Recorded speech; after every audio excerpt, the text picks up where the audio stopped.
Welcome to Motherhood, Mayhem and Meaningfulness. I'm so excited to say that today I am joined by a really good friend of mine. She's a super mum, Emma Sayle. Now, if you don't know Emma, you should.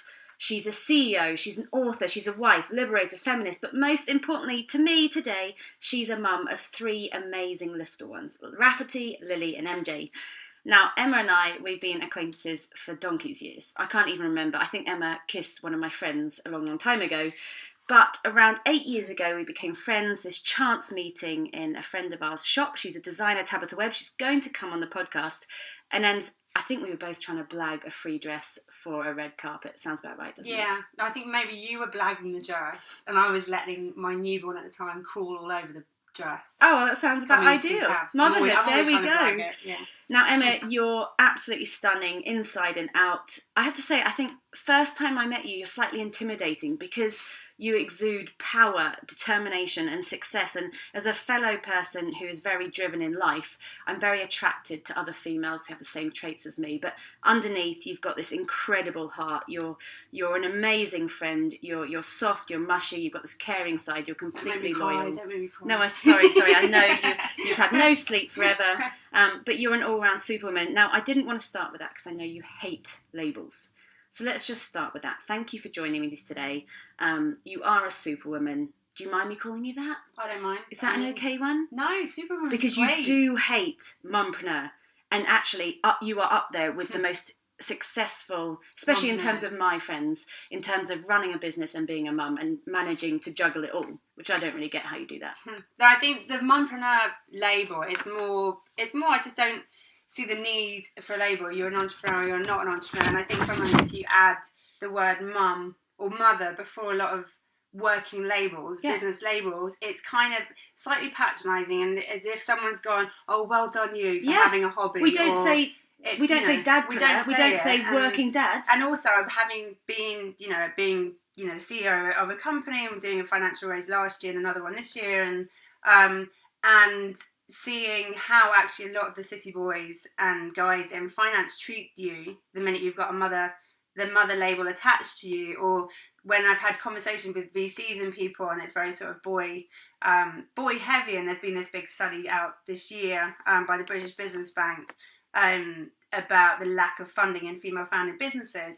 I had a very open and honest discussion with some of the guys and they said they generally, if it's a business that's been launched by a women in her late 30s, 40s who did have a big job and now they want to launch a business after becoming a mum, they don't really take it seriously. That's absolute nonsense. Because if you're taking time away from your family to set up a business, you have so much passion, you're going to make it work. Yeah, you will make it work. And I think, and also having become a mum, your time is precious and everything's measured in units and it's units of time. So rather than have 4 hours to have a business meeting that involves lunch and wine, like I might used to have done, I have 30 minutes and I go, right, it's this or this. And in 30 minutes you have a decision and you're up and out. So, and you white noise, all the bollocks and crap you put up with before because you just don't have the time anymore. No.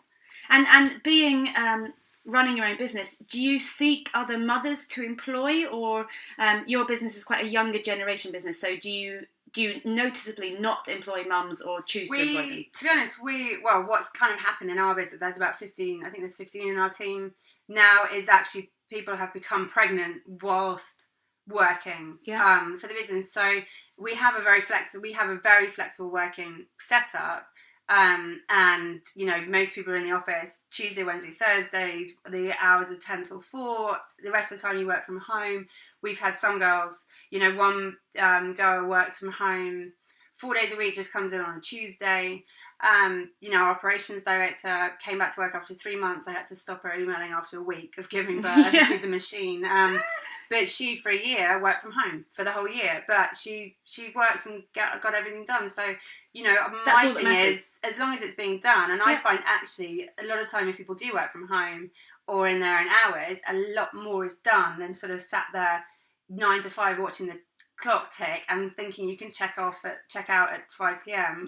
and not do anything. With us though, it's sort of at Saturday morning at 10 in the morning. If I send an email, I'm probably going to get a response within an hour. You never switch off. No. I remember you almost being in labour, and there's a photo that your husband took. You're on your phone, you're doing emails, your contractions have probably started. Yeah, no, this time around I had a phone call from a friend who was sat with someone in Ibiza saying, oh, can I hand you over so-and-so, it's a very well-known person, wants to come to one of your events? And I said, oh, and I said, yeah, absolutely, give him my number, but I'll get back to him in a day or so. And they said, oh, how are you doing? What's going on? I went, I'm actually mid-labour right now. Oh my God. So he was like, get off my phone. So. See, I was the same. I was doing, because I was induced and I knew that I was going in hospital, after they put the pessary in, I was doing emails because I was like, I'm not going to be able to do these for a day or two. And with the world moving so fast, you have to be able to respond. And yet I actually felt some people were angry that I was emailing them because I was in labour. And I was like, well, you're asking me stuff. It needs to get done. Yeah.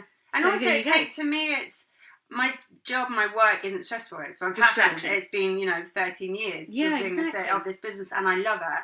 And it's like my, fourth child. And fifth. What about the dog? What about the dog and the and husband. Your husband. And so I love doing it, and it's the same. And you are able to juggle. Yeah, and I am able to juggle, and it keeps my mind ticking. And I think also straight after having babies, I think if I had just been sat there doing nothing without having that, and anyone that has newborn babies knows that they're pretty freaking useless to start with. Baby brain is actually a scientific thing because of the oxytocin. Yeah, I made up so many names. Yeah, in the office I had. It was Sanjay. Every week there'd be new words that I created. That did the dictionary pick up any of those? No. Oh, unfortunate. What advice do you have for new mums taking that step to get back to work? You've done it 3 times, Ems. Yeah, to me, the thing is the way, because it's been slightly different because it is my business and I haven't taken maternity leave because I can't. But also, to me, it's sort of, I think it's healthy to keep your brain ticking over. So I think if you do take massive maternity leave and that's it and it's all about the baby, I would just say you've got to do something, get a hobby, get out there, make yourself get out there, make yourself join groups, start learning something, learn a language, do a course, an online course, because, until the babies are moving around, that you have a lot of time just sat there doing nothing. And I think, a lot of depression can start when it's all consuming. I agree. And I just you lose your identity. I don't think that's healthy. Yeah, I agree. I actually got judged though both times for going back to work really quickly. But I think when they're newborn, they need to be safe, they need to be fed, they need to sleep. People thought it was outrageous that I travelled. It's the easiest thing travelling with a complete newborn. I've travelled with babies, and I don't. It's not, and I'll be out, and I'll have meetings, and I'm taking newborn babies in prams and stuff. And to me, in my head, there's still been they've still been on a schedule. They've still been, not really rigid, but I'm aware of when they need to eat, when they need to sleep. I'm not stupid, and babies will sleep, and actually, as a result, during the daytime, they'll nap. All my 3 will nap wherever in noise. They'll just sleep. And you feel better about yourself because you're doing something for you. I agree. I mean, so many mums out there, amazing, give up their life for their kids, and that's phenomenal for them. But there are a few who struggle because they lose their identity. They don't know who they are afterwards. And I agree. I think ticking something over. I do have to say that you've married a corker. He does help you. We've both got husbands who are completely on board with us as businesswomen and supporting us as mums. That there are mums out there whose parents, whose dads don't change nappies still. No, I always say me and James has probably changed. He's done as many night feeds as me, and he's changed as many nappies as I have. Without that, I probably would have gone totally batshit crazy. Yeah. But I think also I think a lot of women will sit back and they don't want to ask their husband and they don't want to rock the boat. And, I've been quite, it depends about their dads as well. Yeah. And I just think, actually a lot of the time you have to, with men, you kind of have to just ask them or tell them how it's going to be. You tell them, right, you need to do that, you need to do that. You don't sit there waiting because they're not going to think about it and they're not going to offer. No, but that's a complete learning curve, isn't it? Having the confidence to say, listen, I need help, do this. Did you have an anticipation of how you were going to juggle motherhood when you had this, the business? It's so all-consuming, your business. You've got so many passions in terms of charity.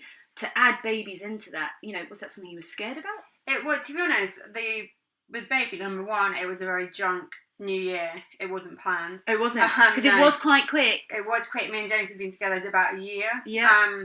And yeah, it was a very junk New Year, and I kind of lost track of time. And were you? So you just had the 2 days a month that you weren't getting it on. So, and I thought I was safe with 5 days, and because I came off the pill when I was 30. Because I read some book. I just read this book that was all about hormone. Putting these fake hormones into your system and stuff, and something just went off in my head going, hormones are the most, they're the thing that drive us and make us who we are and stuff. And without them, how is putting hormones into your body a clever idea? I get it, but it just made me suddenly go, right, that's it, I'm not taking the pill any longer. So I then went into scientific and peeing on a stick, and my cycle was very regular. So it was really so it was a success for a while. So but I kind of lost a week over that New Year. I bet that happens a lot over New Year's. Yeah, exactly. So I thought I was a week ahead of myself, which I wasn't. But as Mum said to me, Mum was like, that was probably the only way I would have ever got pregnant, because I'm so busy. Yeah. It was never the right time. Yeah. There was always something happening. And when I found out, I was like, wow, this year's really busy. My book's coming out. Work's really busy. But I have loved being pregnant all 3 times, because it's chilled me out. And I think I've probably got a lot of testosterone in me, and it's given me the estrogen to kind of balance me out a bit. Yeah. So I felt very chilled and not pressurised. And that whole nesting thing that you get when you're pregnant goes into business as well, because you want your house in order. Yeah. So actually, I became a real workaholic. And to get everything in order. So on a business front, the business has grown massively over the last 5 years, and that's the time when I've been pregnant 3 times and had 3 babies. Yeah, so amazing. There's a study, actually, I haven't read it, but I've heard about it, that they've looked at CEOs and female MDs of businesses and seen that actually the productivity of businesses goes up massively when the CEOs and MDs are pregnant. Well, there's a timeline, isn't it? I've got to tick all these boxes before this happens. And you don't deal with bullshit around. It's you're focused and it's nesting, isn't it? But you're done now, or do you need your business to grow so you get one more pregnant? Totally Tell us how we know you're done, because I know this story. Oh, he's been snipped. He was supposed to have the snip before, wasn't he? It took a year to get his life insurance sorted. If I ask him, to do something, it's sort of a year of going, has this been sorted? I still haven't got my wedding ring back. It's like a year and a half, and I said until you get the right house insurance, because it wasn't covered the first time around, I'm not going to get it back. So luckily I'm chilled, and so I still haven't got my wedding ring. But with this time round, I sent him a message about a month after MJ was born. I went, right, if you want a sex life, you need to. Yeah, you need to get and cleaning, stick. Wasn't it, Ems? Well, didn't you say you weren't going to clean the house until nothing? Yeah. And literally within half an hour, he'd booked an appointment for 4 days later. So he actually got something done. So I was like, when I've threatened your sex life, you can actually get stuff sorted. And why did you choose that form of contraception? Why did you choose the snip? Because even though this whole my cycle was regular and I knew the danger zone, MJ was day 7 of our cycle. Yeah. And you don't want those hormones in. And so we've just basically and I was 40, when with having MJ. So we just have decided that the combination of me and James together is just way too fertile to risk any day of the month, and I don't want to take the pills. So I read something the other day about the stats of men going for the snip and the stats of them actually getting it done was the lowest procedure in almost the world. So for every 10 guys who go to get it done, like 6 chicken out in the waiting room. Oh yeah. But James, he's an Olympian. Right, I've got this affiliation. Exactly. Once he decides to do something, he's stubborn, and he knew the consequences, and he got it done. And he knew his sex life was threatened. Yeah. So yeah. And you just talked about having a baby in your 40s. Did you notice a difference between your pregnancy for MJ compared with Rafty first? No, I mean, because then mine were quite, I was pregnant 3 times in 4 years. So they were pretty close together. What I did notice is sort of towards the end of my first one, my kind of SI joint around my Pelvis kind of started really panging, and then with second pregnancy. Did you do anything about that? I did. Well, I swam and did Pilates throughout all through 3 pregnancies, and I swear by it. So I say to anyone that suddenly gets pregnant, or just get in that swimming pool and get doing Pilates, because you can do it. I did it right up until I was late with all 3, and it's just kept everything amazing where it should. Because you have bounced back really quickly for all 3. So and I swear it's the Pilates and swimming. You know, I was doing front crawl 3 times a week for half an hour, right up until due date. I didn't do Pilates with my first.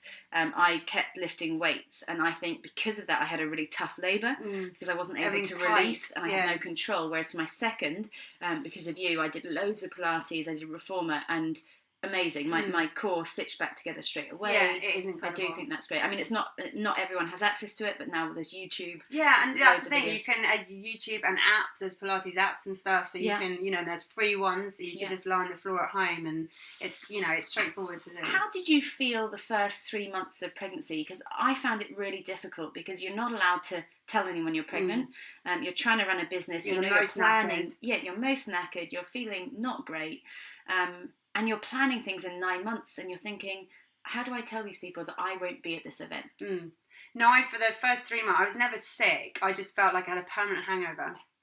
And that tiredness that just hits you like a brick in the face, where suddenly, it gets to 8 o'clock at night and you can't even open your eyes. It's a different kind of tiredness. And it is that beginning bit was hard. And also for me, it's sort of, I've always been, and you probably have, so aware of my body and done loads of sport and aware of my weight and quite a control freak when it comes to my weight, and had eating issues. And so that whole, to me, especially the first time around, it was really difficult the first 3 months to actually be putting on weight on the scales. It was to me, that was the biggest thing. Did you keep going on the scales? I went on scales, and that psychological thing of the weight going on. I didn't with number 2 or 3, but that first time round, letting go of that. It's not your body anymore. Exactly. It's something else. And the minute I let go and realised it, and then I was fine, and actually totally fine afterwards, totally fine with the other pregnancies, and actually fine now. I think I'm 4 kilos over what I was. Just to reiterate, as you never even showed during your pregnancy. I think your 3rd pregnancy popped at 7 months. Yeah,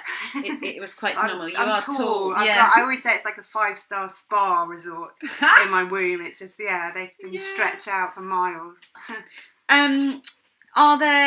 There's obviously no more children on the horizon, but you can have a snip reversed.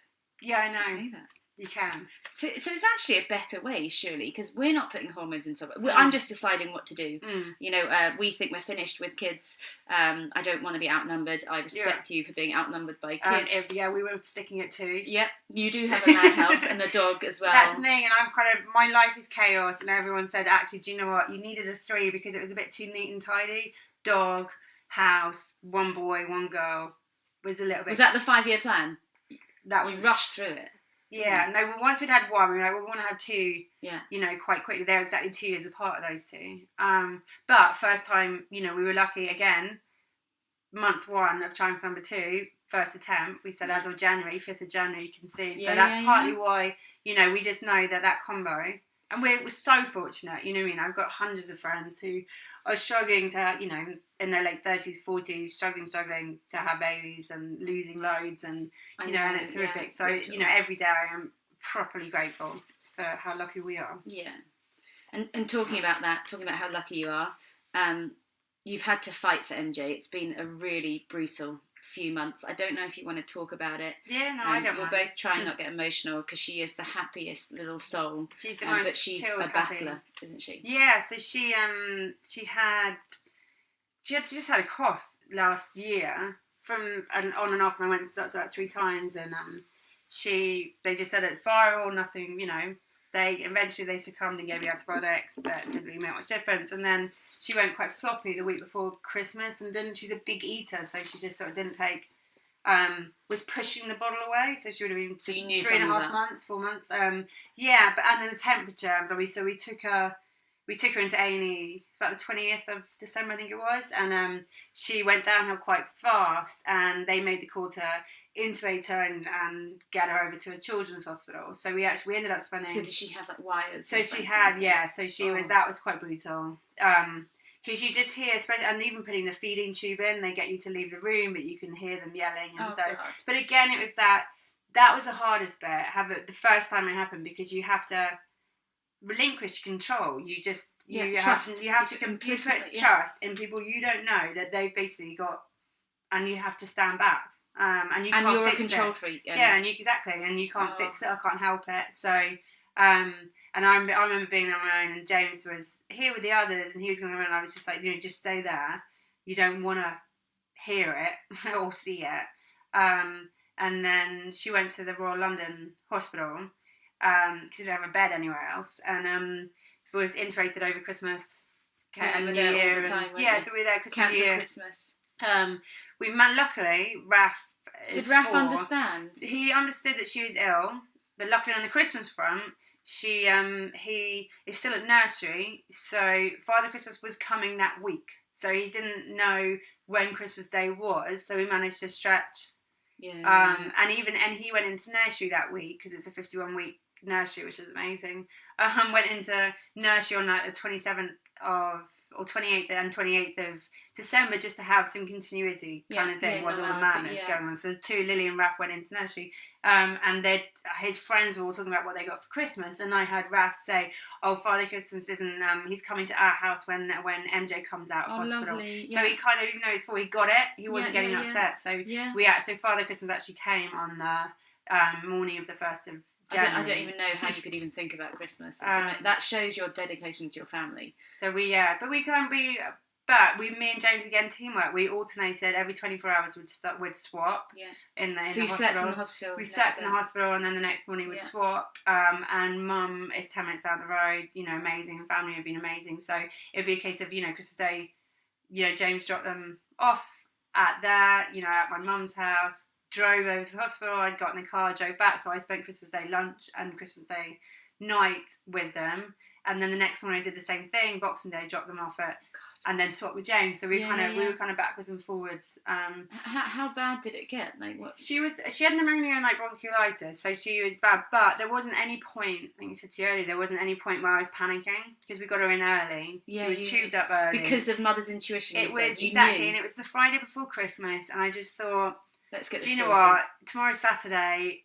It's the weekend before Christmas. No one's going to be around. We can't really get a doctor's appointment. So let's just we'll take her into A&E, and we'll just see what happens. They said, and she just went downhill. And they said that if you hadn't taken her in, then she would have got, Oh God. Yeah, but you don't think about that. No, exactly. And but she's gone back. She's been intubated 4 times since then. So. St George's Hospital, and 3 times Evelina at St Thomas. And they've been amazing, haven't they? They've been amazing, and the same thing. She's woken up with breathing issues, and we've got her into A&E. Can you hear the breathing issues? It's like strident. She's always had like that a steam kind of. train. I remember holding her at the gymnastics. She's always had it. That kind of pug. Wheezing. Yeah, so she's always had that's the bronchiolitis that was sort of there lurking. But now what they finally we've realised that the damage done by the tubes at Christmas from the inflammation, it causes like scar tissue in her airways, and so she's got restricted airways from that. So they've now. But that'll grow back. She's so young. Exactly. That should grow back as she gets bigger, and they have this balloon thing they put down there, and they expand the balloon and it stretches it open. But she's got another one next week. And that'll be 4 times she's done it, and then they'll make a call. They can't keep doing it because it's kind of every 2 weeks keeping her. It's quite invasive for anyone to have surgery. And it's general anaesthetic, and so there is a permanent op they can do, which sort of adds extra cartilage to keep it. Yeah. Do they say? Obviously, I know a lot about surgery in adults, and we always tell people to have turmeric beforehand. Are there any things you can give babies to help them recover from surgery? No, I mean, she could have, they can have turmeric, I think, in low doses and stuff. I love turmeric. Well, that really helps you with a general anaesthetic to recover quickly because of what it does inside. And what about, I remember I messaged you about salt caves, because a friend of mine... Yeah, the breathing. Yeah, did you look into that? So I looked into that, but the thing, she then ended up back in hospital. Okay, so the problem is, every 2 weeks, she's been in there for a week, and then she's out for 10 days to 2 weeks, and then she's back in, so it's kind of... It's been we've been in kind of battle mode of surviving. How many times have you played Destiny Child? I'm a survivor. Oh yeah, exactly. And then and work, and I've had to go on a couple of trips and for work stuff. And James has his hockey, so he's professionally playing hockey weekends and stuff. So we've just sort of me and him have just been in sort of survival mode. Day by day. And then just looking into the future, what are your aims for your children? Or are you still, you live day by day, you live year by year. Are you thinking about what you hope for them? To be honest, Raf starts school in September, so we find out this week what school he gets. But we're lucky around here. There's 3 really good primary schools. Yeah. So, but hopefully we'll get the one closest to us. And they, to me, I haven't pushed them into. We're both very sporty. Especially James is very sporty. James went to the Olympics, hockey player. Yeah. I was so excited when Emma married James. So their kind of sports genes are strong, and the feisty genes are strong in all of them. But they love playing outdoors. But they love outdoors and they love running around, and that's fair enough. And we've kind of tried to give them footballs and other things instead of hockey sticks. But then you can't get hockey sticks out of their hands. I saw that the other day. Really, and they look good. They're really. I mean, and because Lil's a little sister. She's got something to rise against. Yeah. She is proper feisty and Miss Independent, and you try and help her, and it's like, no, Lily, do it. Everything. Climbing in the car, put your she's seat just on. like you. She's just it's like negotiating myself. It's scary. So you should be good at that. You should know how to get through I to know her. how to handle her. So I actually say just leave her to it. Yeah. Don't get in her space. No. Don't tell her what to do. She'll do it. Yeah. But in her own time, on her own terms. Yeah. So yeah. Now, fast forward 10 years. You can overhear your kids talking to their mates. How do you want them to describe their childhood and you as a mother? I'd love them, that it was free, that it was outdoors, that they got to choose, that it wasn't pressures, that, they're filthy. They're outside in the garden, filthy the whole time. You go on river walks, but a lot of the time, because we live on the towpath, it's like the shoes just stay in the house. And that they basically got to choose what they wanted to do. I'd hate to think that, they'd feel that we pushed them or pressurised into anything. Of course, I don't want any lazy shits going on. I'll give them little if you tell them off, do they stop? Can you control them? No. Okay. No. Is that something you're going to try and bring in? Yeah, no, we can't. No, do you know what? We can control them. We have kind of the timeout kind of thing, and the step. Do you have a naughty step? We don't have a step. What do you use? But Raf's, when we moved into this house 2 years ago, Raf's room, because I think it was an office, actually has a lock on the outside. So his timeout is in his room on his bed. You threaten locking the door. Yeah, exactly. And sometimes we will, and we'll try, and it'll be 30 seconds or a minute of him yelling, and then we'll go in and sit on the bed and say, right, if you calm down and do, exactly. So the chimp is strong in that one, and he's a real little warrior. He's got the weight of the world on his shoulders. Does he? I've never seen that side. No, big time. It's deceptive because he is big and strong. He's a real warrior. I think that's really important for you to harness and tell them it's okay. Because I coach a lot of young boys who think in the sport I'm doing skiing, everyone's scared. Of course you're scared, you're going 70 miles an hour down a slope. And boys will never say to me, Chemmy, I'm scared, I've got fear, I'm worried about this. Because they think they're not allowed to. Yeah, exactly. So I don't know how to do it yet. I've got 2 boys, I'm going to learn. But with him, I remember reading something, I've tried it actually the last month, and it has worked. Rather than that, because he is feisty and he'll shout and get himself in such a state, rather than shouting back, because you can get so frustrated. Yeah. It's that never hit child goes through your head a lot. Yeah. Especially with boys, and between 3 and 4, when that testosterone hits and stuff, is actually putting your arm. I put my arms around him and tell him it's going to be okay. Yeah, it doesn't matter. It's going to be okay. And actually, that's worked amazingly the last few weeks. Amazing. Because he stops his strop. If I shout back, he'll shout back. Yeah. So actually I read about it just around there. I think it was on Cuddles. YouTube. It was a podcast or something. Because I don't really listen to loads of parenting stuff because there's so much crap out there. Yeah. Don't Google anything. But I just thought actually that, that was describing if some talk someone was given. I thought, I'll give it a go. And actually it's, with him, it's where that reassurance, he just wants reassurance that everything's going to be okay. And also, if you kind of target the oldest child, I've got 3 older brothers, and I just look at my oldest brother, and he was my idol. I think once you get it right with him, or the oldest, everyone kind of follows and finds their place. Yeah, exactly. That, and also they're the different sexes, they're so different. Really? And I think you notice it already? And I know there's this whole, fluidity going on, and, sexual thing where it's sort of, there's no such thing as male and female anymore. It kind of gender neutral. It's parenting. I get it on one side, but it's bollocks on a lot because I've got 2 girls and a guy. They're so different, and they have been different from the minute they came out. But you've raised them exactly the same. And I've raised them exactly the same, and everything. But just the way they operate, and and seeing also friends of mine who have boys and girls. Boys are much more needier. They're so needy. They're so clingy.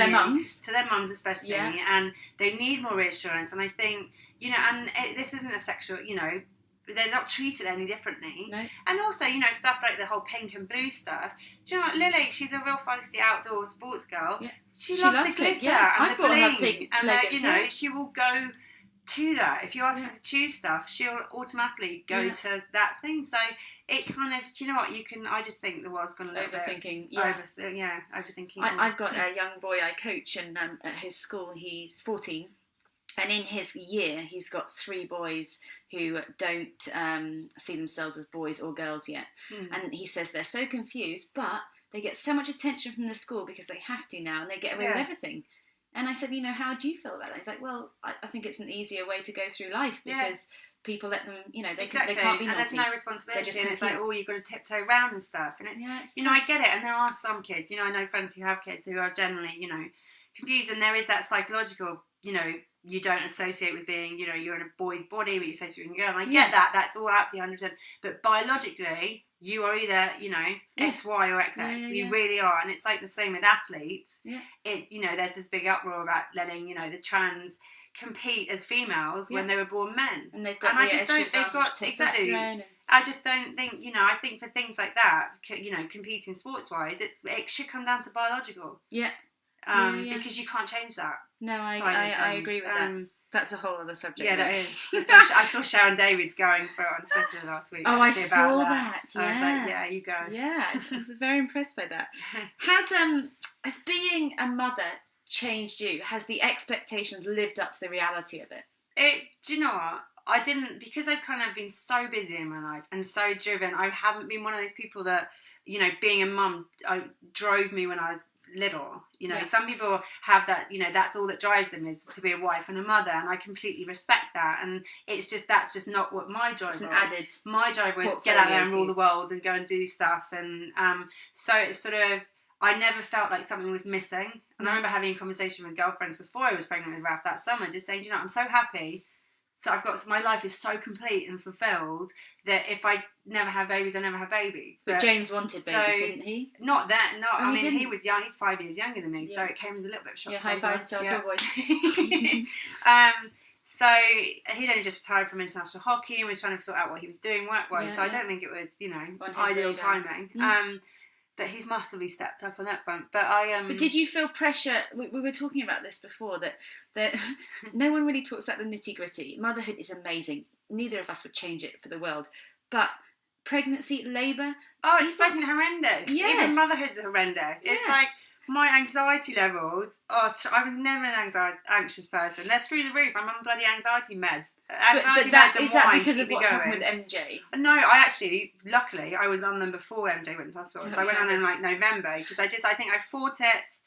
When postnatal depression does run in our family, so I was always kind of aware of it. And I think, but I keep having my business going and keeping the social side of that, because it is so social, it actually stopped me from, but I felt it with number one. You just kind of, I just felt sort of lost, and you just feel like I'm a social person and I wouldn't want to be out, or I'd be out and just literally want to curl up in a ball and just run a freaking mile and not, so I'd make myself, because of work, have to be out. Oh gosh, that's tough. And then second time around it was sort of a bit worse. So the third time and the second time around, I was having dreams that all day long I was consumed that I had cancer.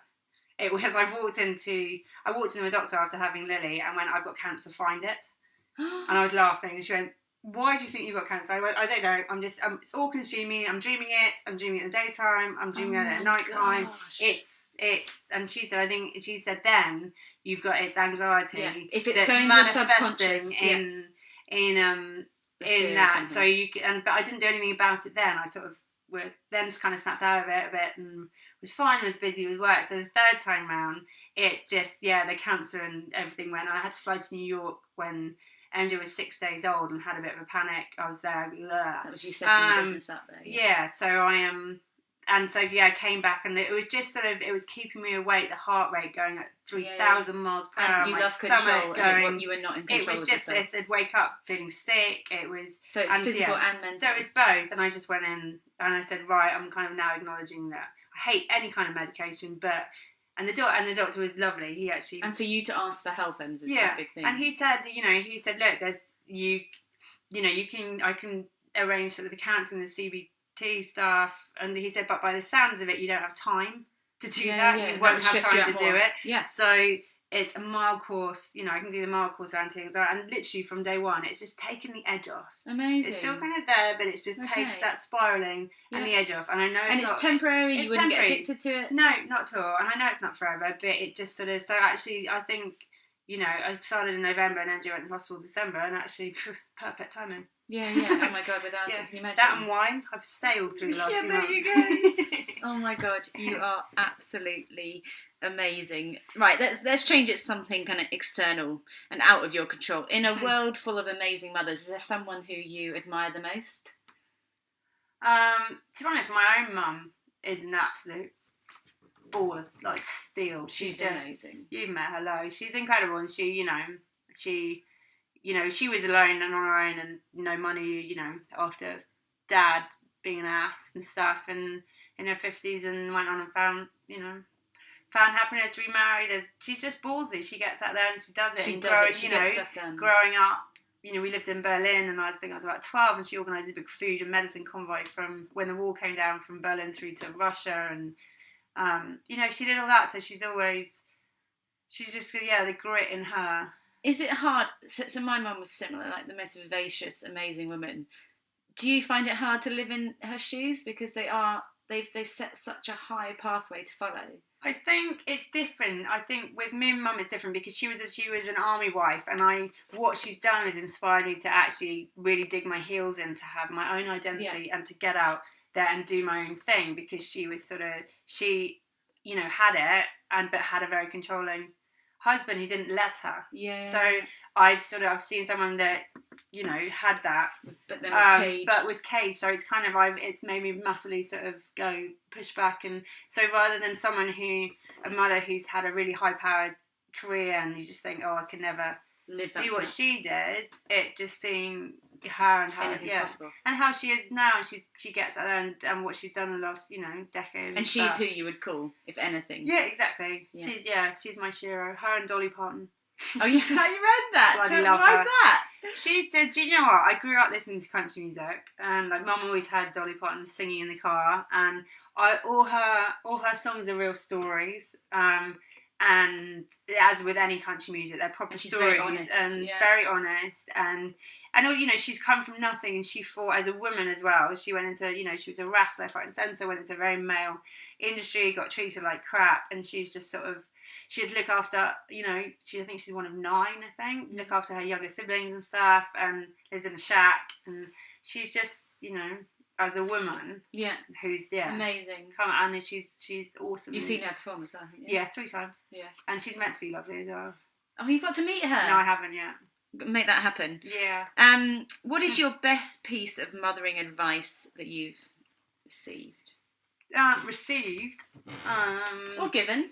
Learned from your experience or given? Yeah, I don't know about the received bit, because I didn't read books. No, I just thought I've got a lot of friends that have babies and kids, and I watch, and I just thought, I want to just go with it and see how I feel. And what about to not expect too much about labour? We were talking about that. Oh my God, yeah. When people ask, and all those people that tell me that childbirth is a beautiful experience, it's not. It's freaking horrific. It's so on all levels, but you go There's through not much it. honesty, is no, there? And I say to but at the same, it's like a secret club in that you have friends who've had babies, and they'll sit there going, oh, it's really beautiful, it's amazing stuff, and then the minute you have the baby, they go, isn't it disgusting? It's sort of. Do you think there's a guilt because you're that moment is supposed to be the most magical moment of your life when you hold your baby? But you've been through hell to get there, and this time I felt guilty this time because I didn't cry with Cooper. Whereas with Lockie, it was such a long labour, I was ready for it that I cried. Whereas this time I was like, oh my God, I should be crying. I was almost like trying to poke myself in the eye and make myself cry. I was like that with number 3. It was like, oh, there's another baby. Yeah. She was so fast and out, and you're kind of there, and you're straight into routine. You know, we came out really quickly, and we put a newborn baby in with 2 toddlers who are the ones that are getting all the attention because they're so full on and hectic. That we had to remind ourselves that there was a third one. Do you think that the faster the labour, the tougher it is for those first few moments? Because you have less time to prepare. Yeah. And everyone talks about a long labour. So when you go into labour, you're thinking, oh, this is going to be wonderful. We know how it's going to go. There's a perception of what comes out at the other end. And also you're so knackered. I think, you know, a long labour, you're going to be absolutely exhausted and emotional at the end of it. Whereas, you know, with MJ, 23 minutes. 23 minutes. It's just like, oh, look, there's a baby, and you don't have time for anything, and they're gassing out. And she was a big baby as well, wasn't she? 8'10". Yeah. They've been 8'5", 8'8", and 8'10". So, but yeah, definitely no more because it would go over, exactly. But yeah, the gas and air thing, at one point in those 23 minutes, I took a big glug and realised that the tube wasn't attached to the mouthpiece, so... I think my first words when she came out was "get a fucking vasectomy." Yeah. I'm told that's what the first thing I said. I was still asking for an epidural when they gave me Cooper, and they're like, "Here's your son." I was like, "Please give me drugs." Like, no, you don't need them now. It's all over. So I completely get that. What is your best motherhood moment so far? Your most proud motherhood moment? Should we bringing MJ back? I saw that Instagram, the cuddle photo. Yeah, the cuddle photo, bringing her back at Christmas and having you know, and still doing Father Christmas. So the 3 of them back together that evening, and then they were asleep, and me and James went and made the muddy footprints from outside through the kitchen and left the biscuits and the carrot and ate half of them and had the milk, and then wrapped Did you high five each other at that point and go, you know what, we've done well? Yeah. And then it was their little faces the next day, and then having them all just sat back together, the 3 of them. So that's the thing. I think every day, I'm so grateful for them that, and if they're, you know, there are points where they just break you, especially boys, I think. Yeah. And Raph will just break me most days where I want to punch him. And when he's completely, I never ever punch a child. No. But he gets you into such a, and then they'll do the most cute thing, or smile at you, or cuddle up, and it just kind of all goes. In about 30 seconds later. Yeah, or one thing I always do is kind of in that moment, we'll just kind of also a bit and take a step back and look at him and just think, you know, he's not going to be this little for long. Yeah. And actually appreciate the little, and think of all the people that can't have babies. And the minute I get my mind into that, actually, it's very quick to sort of. You want them to have that fire inside them. Oh yeah, completely. It shows their invalid. I think there's so many science. It's the worst bit is that whine. The whining. Oh, I thought you meant wine alcohol. No, you don't mean that. Bit. that wine is the best bit. But that toddler whining noise. And they know they're doing it. Just gets stuck in your head. head. They know they're doing it. They're so clever. So I start making them cow noise whenever they do that. No way. Like, there's a cow in the room. Oh my God. What's that? It's a cow. And that gets them laughing, crying type thing. Right, talking about advice, I'm now going to ask you some advice. We're in a phase now where we're travelling loads. So when we come home, we've got this huge bed and Lockie sits in bed with us. We don't make time for each other. And I'm talking, you know, not just as a married couple, but between the sheets. How do you get to a point where you can find just you and your husband again? Do you know what we James, what I'm saying. So this year's been the longest we've gone. It's tricky because of MJ in and out of hospital and us. We were like 2 ships basically, and tired.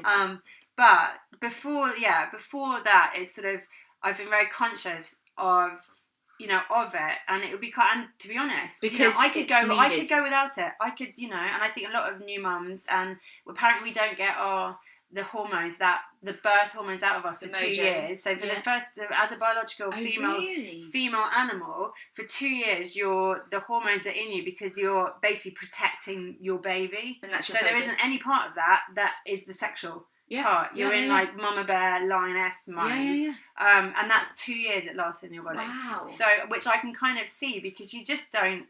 So, but I'm aware of it. But the husband's not in that. Yeah, no, he's not in that. He's an animal. Even if they're he's seen a baby coming out of you, they still no. So I always say that, is to make it's date nights. Is to make, even if it, once a week, ideally. Obviously, that's tricky if you're running around and you're manic. It's once every 2 weeks, but you actually put in a date night and you put it in the calendar.